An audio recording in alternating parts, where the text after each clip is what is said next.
Bienvenidos a Todos sobre Leches Vegetales, la comunidad que te ayuda a basarte a estas maravillosas leches.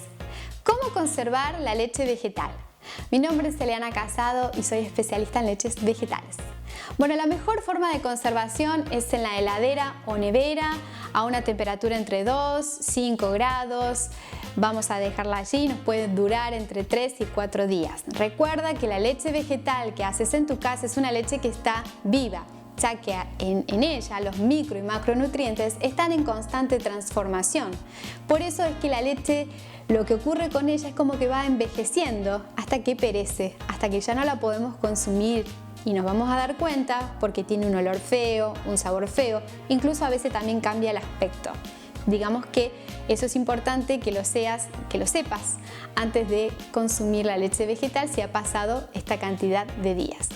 Un tip importante es que la mantengas siempre reservada en un envase de vidrio, esterilizado en la parte más fría de la heladera.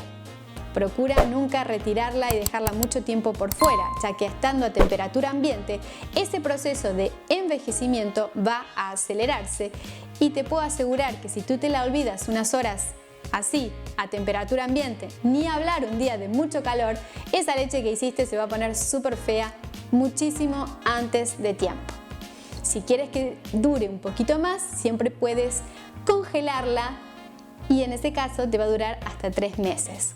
Podemos usar una cubitera o cubetera y luego ir obteniendo cada cubito, por ejemplo, si quiero preparar un café con leche o si lo quiero usar para salsa, ¿sí? Lo tenemos guardado en nuestro congelador y vamos retirando y usándola.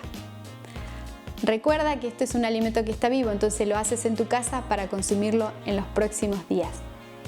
Se puede conservar y de esta manera la conservamos de manera justamente natural. No agregamos nada que extienda ese plazo.